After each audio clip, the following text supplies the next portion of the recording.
crisis económica de repercusiones impredecibles.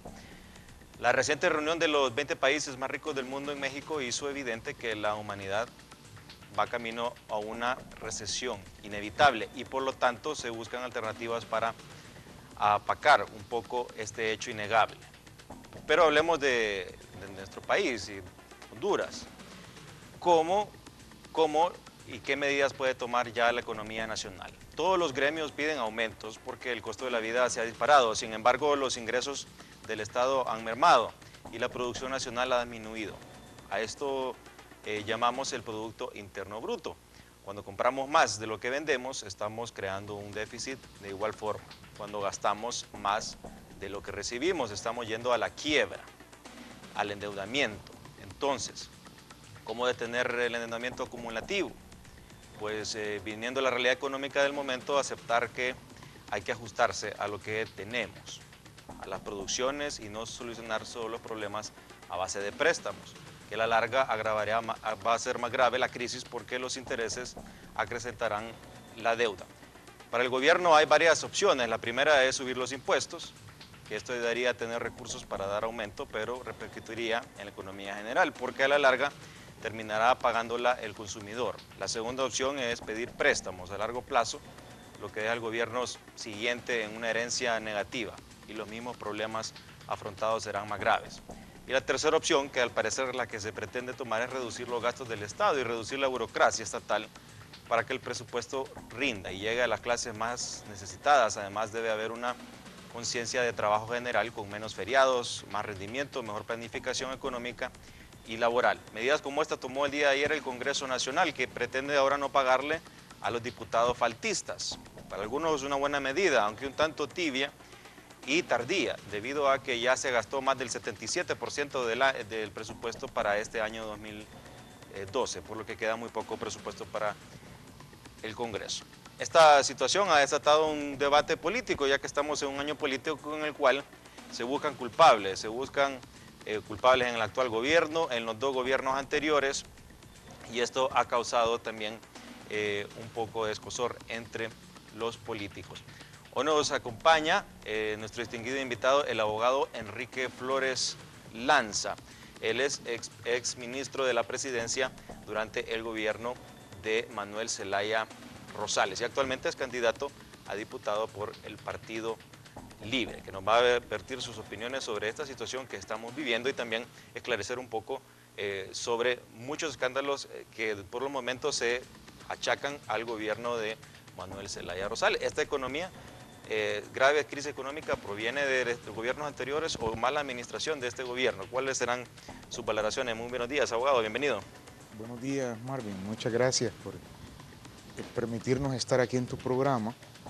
Y antes de comenzar, yo realmente quiero hacerte un reconocimiento porque a pesar de tu corta edad, tu juventud, ese trabajo permanente aquí como comunicador social, sabemos que eres abogado, pero realmente has cumplido aquí una labor y te has ganado un espacio en el respeto, en la mente, en el corazón del pueblo hondureño, en un país donde el ejercicio de la profesión de comunicador social es realmente difícil porque todos queremos que los periodistas, los comentaristas, los que generan la opinión pública, digan lo que a nosotros nos conviene.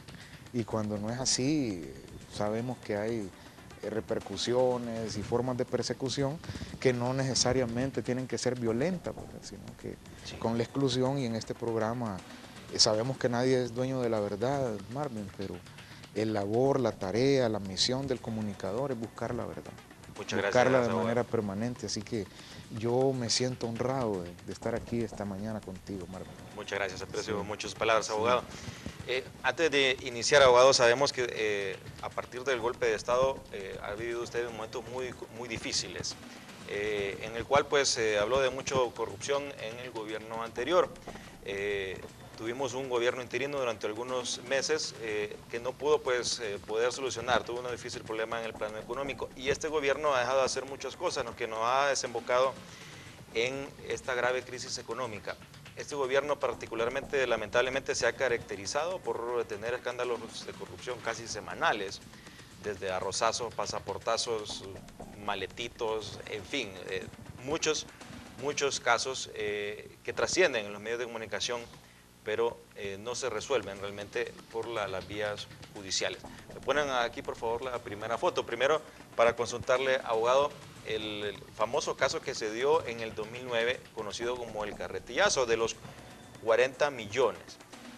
Para usted, ¿qué significa esto? Sabemos que ha pasado por momentos muy difíciles debido a esta situación, y vale la pena aclarar cómo quedó este caso y para usted qué representa este caso que se dio. Bueno, Marvin, precisamente yo te agradezco. Siempre que yo comparezco ante la opinión pública, pues me gusta hablar de este tema y que me den la oportunidad de aclararla. Definitivamente ese tema conocido como la carretilla es absolutamente falso.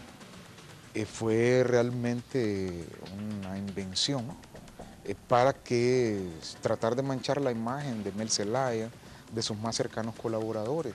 Lastimosamente no te traje el video porque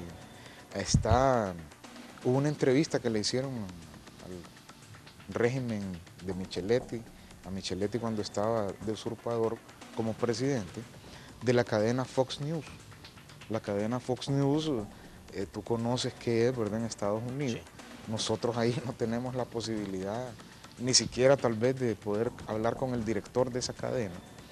Y ellos obtuvieron el video de la cámara de seguridad del Banco Central. Y ahí aparece el Corroda Gamero, ministro de Seguridad. Ahí es un video recogiendo esos 40 millones que se iban a utilizar para acompañar el proceso de la cuarta urna.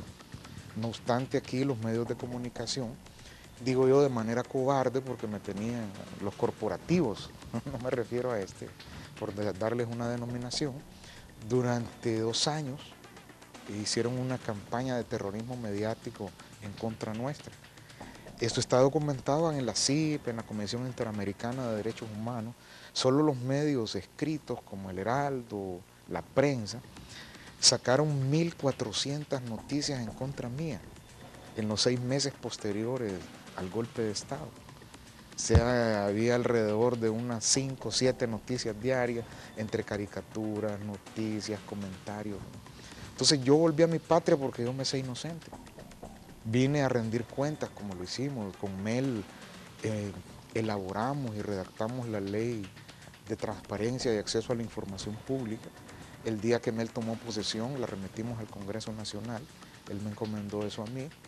Y lastimosamente la ley luego se politizó con la elección de los magistrados y no se pudo crear ese sistema de auditoría social que pretendía la ley, una de las más avanzadas de América Latina.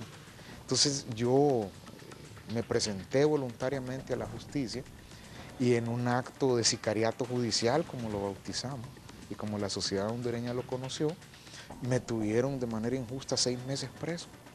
Y solo la presión internacional, la presión del pueblo hondureño, permitió que nosotros estemos aquí hoy, Marvin.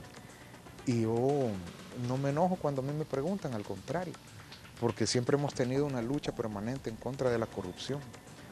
Mi padre fue presidente de la Comisión de Lucha contra la Corrupción. Nosotros documentamos en el gobierno del expresidente Callejas muchos casos.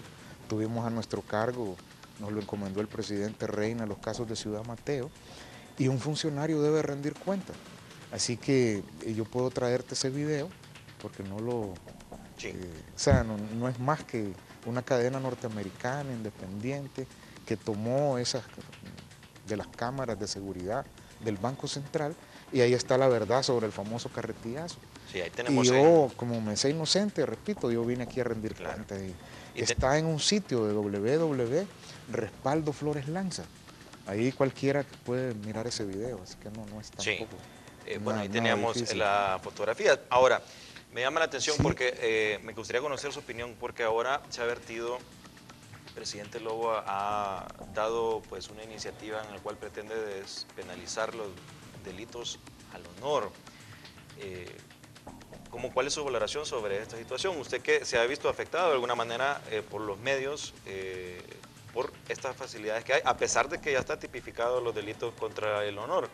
Pero al ser despenalizados podría jugar en contra incluso del mismo presidente, porque sería prácticamente dar una puerta abierta para el libertinaje periodístico. Mire, Marvin, ese tema realmente no nos es ajeno. Aquí hay una organización que se llama Sé Libre. Sé Libre nació allá en los años 90 y tenía lo que en ese momento era conocido como los periodistas más progresistas. Y yo era el abogado de Sé Libre. Participamos en muchos foros internacionales sobre el tema de libertad de expresión. Y como todos los temas, va caminando hacia la despenalización.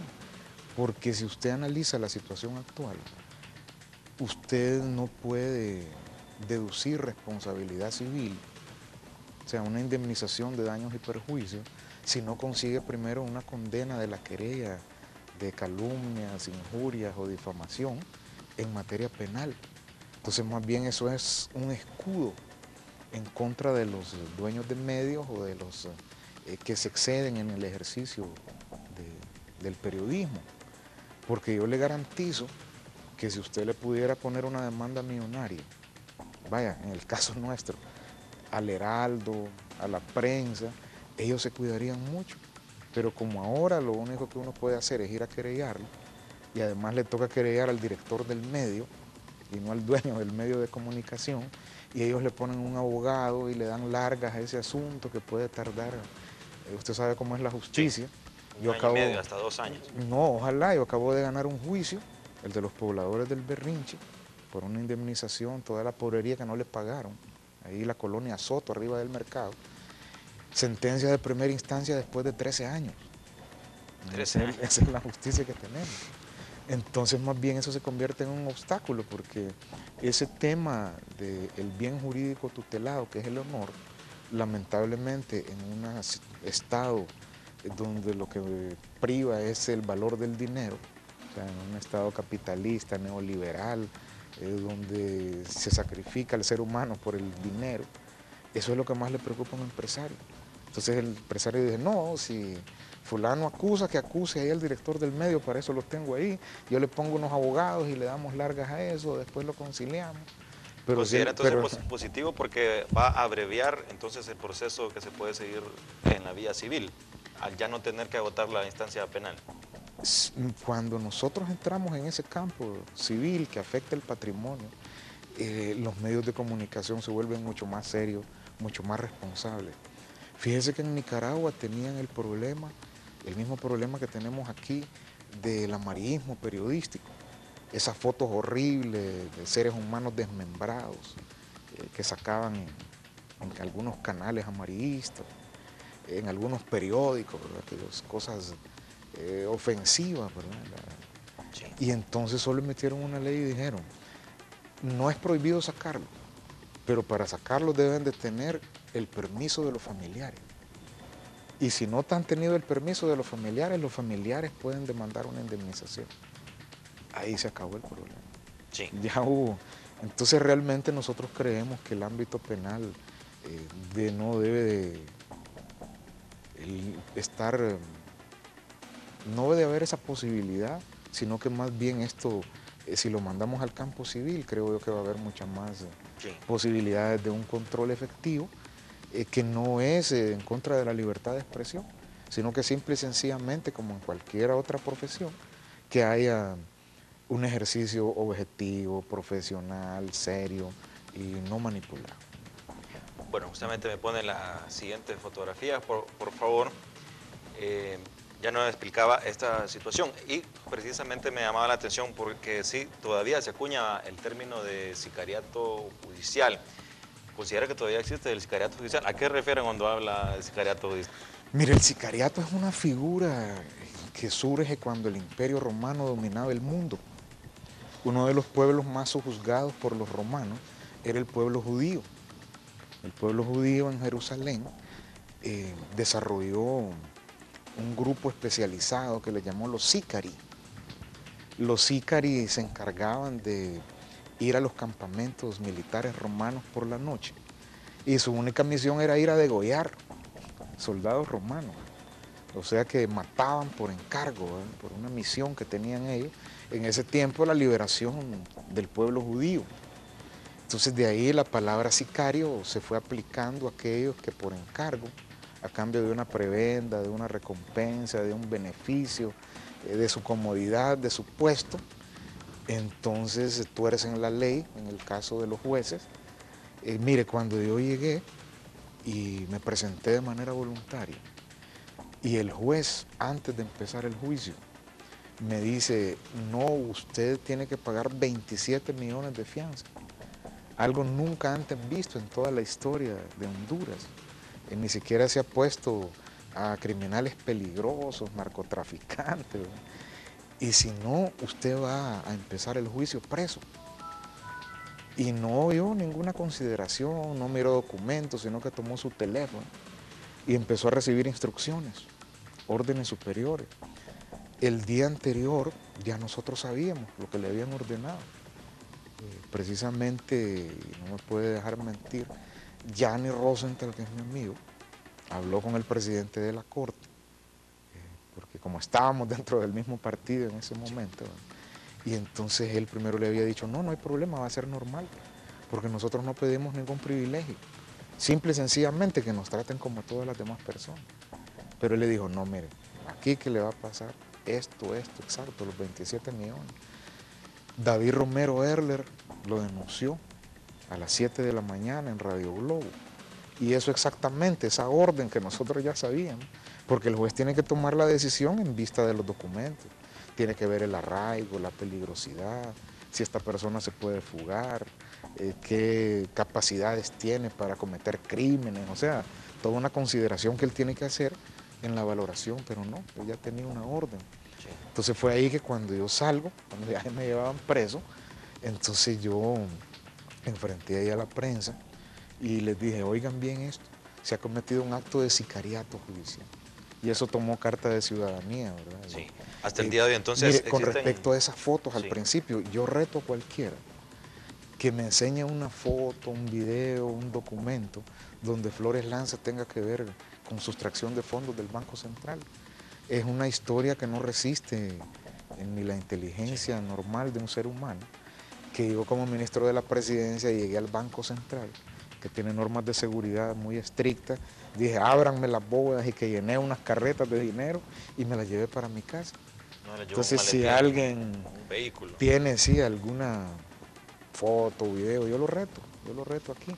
Hasta el día de hoy, traspaso la casa que yo tengo y yo mismo me voy a entregar a la justicia. Entonces, yo he venido aquí a rendir cuentas porque yo me sé inocente y no pido ningún privilegio, así que te he agradecido esa primera parte, ¿verdad, Marlon? Gracias a usted, abogado. Y bueno, lamentablemente esa es la percepción que hay. Todavía existen jueces que tienen ahí el teléfono y para eso son colocados en esos puestos, para contestar llamadas. Eso es algo lamentable, a pesar de que para la elección de la Corte Suprema se han hecho reformas concretas, se han hecho procesos en teoría transparentes, en nóminas, propuestas, al final termina siendo siempre politizada la elección y eso siempre se refleja en el número de magistrados que hay representando a cada partido. Me pone la siguiente fotografía. Después de todo esto que ha vivido, abogado, bueno, aquí tenemos algo sobre las medidas, ya la vamos a comentar, me pasa en la siguiente. Bueno, se presentó en nuestro país, conocemos su caso, lo que ha vivido, pero después aparece públicamente como un candidato para la presidencia del Colegio de Abogados de Honduras. Sorprende, abogado, el hecho de que creo que apenas 60 días antes de las elecciones se habló sobre su nominación, sobre su candidatura, y en ese periodo muy cortísimo de tiempo y prácticamente con nada de publicidad, poca inversión en publicidad, obtuvo 2 cargos en las elecciones, uno de tesorero y uno de vocal. Sabemos que el Colegio de Abogados se identifica bastante del Frente Patria y Justicia con el Partido Nacional y el Frente Independiente con el Partido Liberal. Ahora el Frente Reivindicatorio con el Partido Libre. Sorprende la gran cantidad que sacó el reivindicatorio. Y algunos dicen que esto puede ser prácticamente un anuncio de lo que podría pasar en las elecciones generales, en el que se está viendo que cobra fuerza Libre. Pero quisiera que nos comentara un poco sobre lo que ha encontrado bueno, esta experiencia que tiene y que ha estado ahora, forma parte del Colegio de Abogados de Honduras y la situación también crítica que está viviendo el Colegio de Abogados.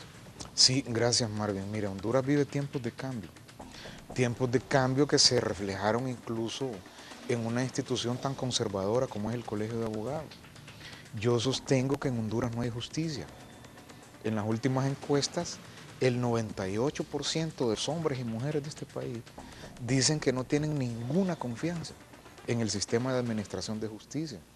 Cuando algún empresario o a un ciudadano común le dicen que tiene que comparecer ante los tribunales o que tiene que ir a resolver algo ahí, lo que siente no es confianza, sino que un absoluto temor de ir a la justicia porque no se siente amparado por una justicia imparcial y prefiere mejor arreglarlo de cualquier manera.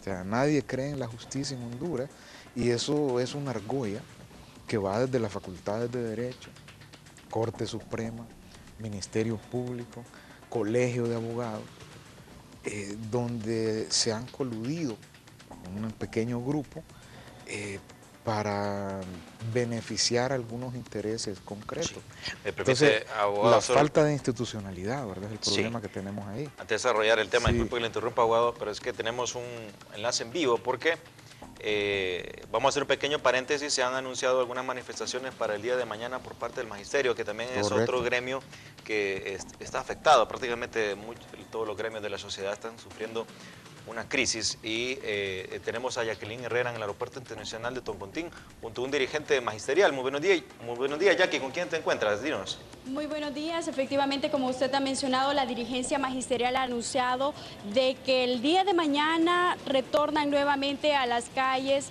para que se derogue la ley del INPREMA y también la ley fundamental de educación, entre otros pagos que no se les han hecho a la dirigencia magisterial, pero el profesor Joel Espinal nos amplía más información. Muy buenos días, profesor. Buen día, efectivamente, después de largas jornadas en 6 regiones del país, las asambleas regionales han determinado de que hay que seguir presionando al gobierno para que escuche al magisterio, para que de una vez por todas derogue esa ley de INPREMA.